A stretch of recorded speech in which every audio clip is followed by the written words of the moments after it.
I'm in the process of building a new sewing table for my wife, and I'm at the point where I need to fit the drawer bottoms. The design of this table uses some very delicate drawer sides, so delicate that you can't plow a groove in them for the drawer bottom like you traditionally would. So today, I want to talk about the use of drawer slips. So here are 3 different drawers representing roughly 3 different periods of time in their construction methods. So this is the drawer that I just recently made for my workbench, and it has very thick sides. They need to be thick enough so that I was able to plow the groove for the drawer runners, because this is a side hung drawer. And this is very typical of what we see in drawers prior to the 18th century. Big, thick, 3/4 inch thick or more drawer sides with side hung drawers. And the bottom is slipped into a groove that is plowed into that thick drawer side. So the groove is integral to the drawer side itself. In the 18th century, we start to see some more delicate drawers. So the sides tend to be a little bit thinner. Now this one here has drawer sides that are about a 1/2 inch thick. Still just enough to be able to plow a groove into the drawer side that we can slip the drawer bottom into. 1/2 inch thick sides, 1/4 inch deep groove that leaves us with about a 1/4 inch of material to support the drawer bottom. It's barely enough to make that drawer side strong enough so that this groove doesn't snap off. Again, drawer slid in from the back. As we get into the 19th century, late 18th and early 19th century, we start to see even more delicate drawers like this one. These drawer sides are barely 3/8 of an inch thick, not even close to thick enough to be able to plow a groove into the drawer side itself. If we tried to plow a groove into the side to support the drawer bottom, it's likely that that bottom of the drawer side would just snap off. There wouldn't be enough wood to support it. It also means that there's not a whole lot of wood for this drawer to ride on. Because this drawer side is so thin, it could wear a groove into the drawer runner, into the frame that the drawer rests on. So the solution was to add what are called drawer slips, which are these pieces on the inside. Let's take a closer look. So because these drawer sides are so thin, we wouldn't have any meat left to plow a groove in them to hold the drawer bottom. What you can see here is there are extra bits of wood that are glued on to the bottom edge of the drawer. And instead of plowing the groove in the drawer side, we plow the groove into the drawer slip itself. This is a piece of wood that is about a 1/2 inch thick and about 3/4 to 1 inch tall, so that it sits flush with the bottom of the drawer side. And that not only helps to support the drawer bottom, but also makes the drawer thickness, the side thickness, wider at the drawer bottom so that it can support or not wear a groove in the drawer runner. And what you can see is that it gives the drawer lots of support. It provides a little lip here, which actually sometimes makes grabbing things like pencils or small items in the drawer, it makes them easier, because it holds those items away from the sides of the drawer so you can actually get your hand in there. And they also look really nice. So you can miter the corners like I've done here, and it really makes the drawer look nice. Now, in this case, I could have plowed a groove in the drawer front because the drawer front is thick enough, but the drawer slip just looks nicer, and the little mitered corner really looks nicer than just having slips on the sides that butt into the front. So today, what I want to show you is how to make and install these drawer slips. So I started by milling up a piece of stock longer than I need. This piece is about a 1/2 inch thick, and I'm not too concerned about the width. It's just wider than I need it to be. I need a piece that's about 1 inch wide. This is probably about 2 inches wide. This setup here is just kind of a makeshift sticking board. Basically, I have a piece of 8/4 stock here. Its only purpose is to get this narrow 1/2-inch piece up off the bench top so that the fence of my plow plane doesn't run into my vise or bump into anything else. So it's really just to provide clearance.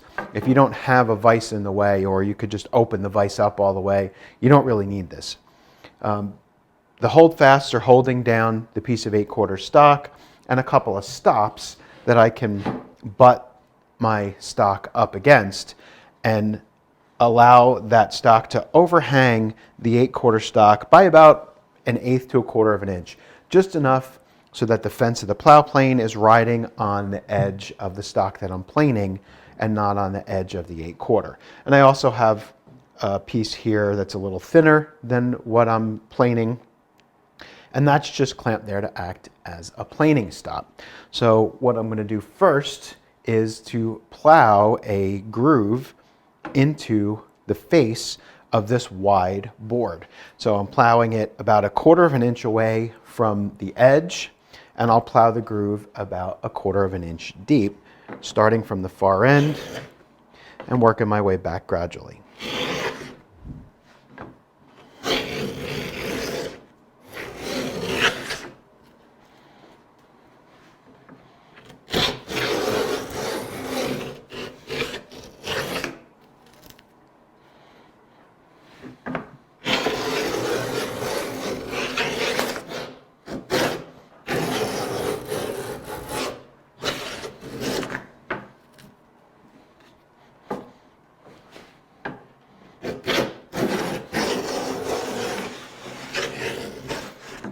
So if the grain in your board wasn't perfect and didn't cooperate real well with the plow plane, sometimes you'll get these little stringy, fuzzy corners here. So I'll just use a rabbet plane on a corner like that to put a little tiny chamfer on these inside corners, and that cleans that up real nice.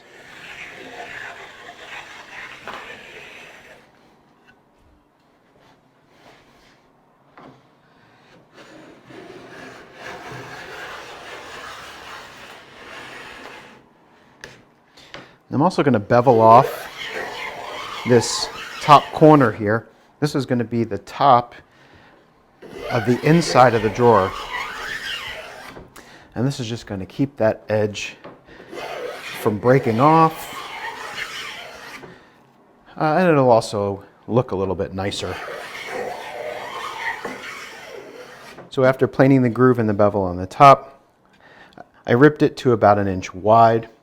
Now you can do this any way you want, on the table saw, on the bandsaw, the handsaw, and then just clean up the back edge that's going to be glued to here. So now we can start fitting this to the drawer. So the top beveled edge is going to go to the inside of the drawer, and you'll notice that it sticks up here for now because this groove, the bottom of this groove here, or the top of the groove as it may be, needs to be even with the top of the back of the drawer, or the bottom of the back of the drawer. But I need to know this distance here. So I'm going to start by making this oversized. So that's good enough there. So that's going to be extra long. And what I'm trying to do is sequence cut these pieces. So in fact, this strip is going to go here.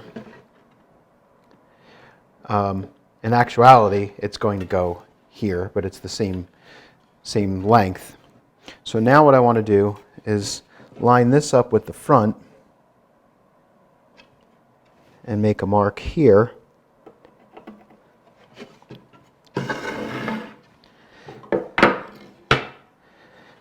So if we square these across, that's our length. That the piece needs to be on the front of the drawer. That should actually be a hair over length. So this is going to go down this way. What I need is to miter those in that direction. So in fact, that miter, the long part of the miter, needs to be on the back edge. So if I use my miter square, my combination square,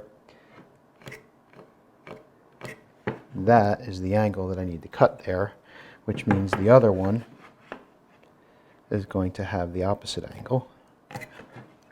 So you can see there. And on this side, we're going to do the same thing.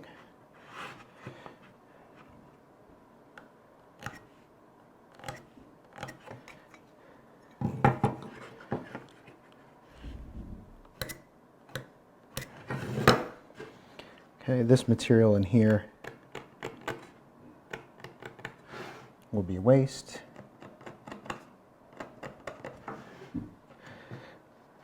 Now you can see we'll have 3 pieces, side, middle, side.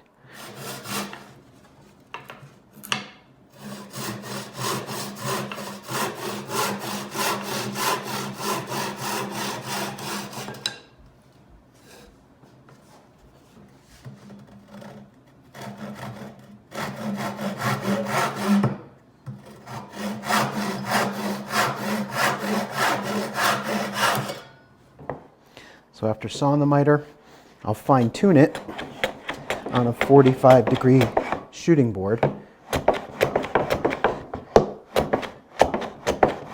This is an appliance with a fence that's 45 degrees to the ramp, and it just allows me to use a plane to sneak up and get a perfect 45-degree angle.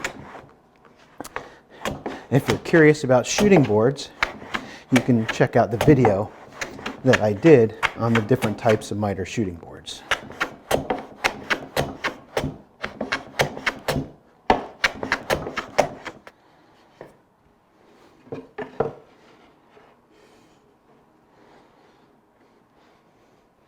Now that I've got that angle, we need to cut this to length. So I'll mark it, we'll saw that off.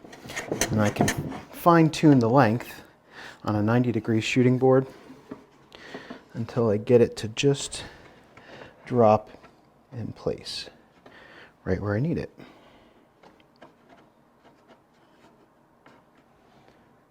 All right, that looks good. Let's glue these in place. So you might think that it's best to start with the short one with the 2 miters. However, it's really critical to make sure that you have the groove lined up. So the top of the groove in the piece needs to be lined up with the back of the drawer. So I recommend you start with one of the sides and get that groove lined up there first. The rest you can kind of eyeball. It's not super critical. But you've got to get that groove lined up with the back of the drawer. Otherwise, when you go to insert the drawer back, if that groove's not lined up, then the drawer back's not going to go in. So get one side in first, and then work off of that. And all I'm doing here is I'm lining these up by feel. So I want the top on the inside of the drawer to be perfectly flush. That way I know that the groove is going to be flush all the way around. I'm not so much worried about how much this sticks up because I'm just going to plane that off later. I want to make sure that groove is perfectly aligned, and the only way to make sure of that is to make sure that that mitered corner is flush on the inside of the drawer.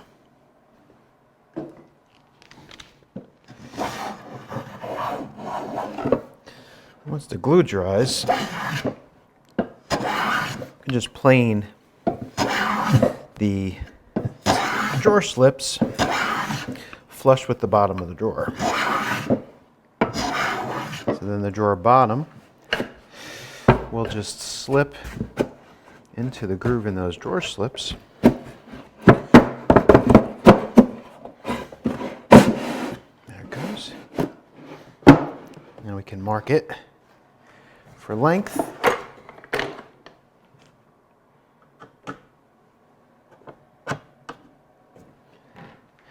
Cut that off. You can see here how much extra meat the drawer slips provide.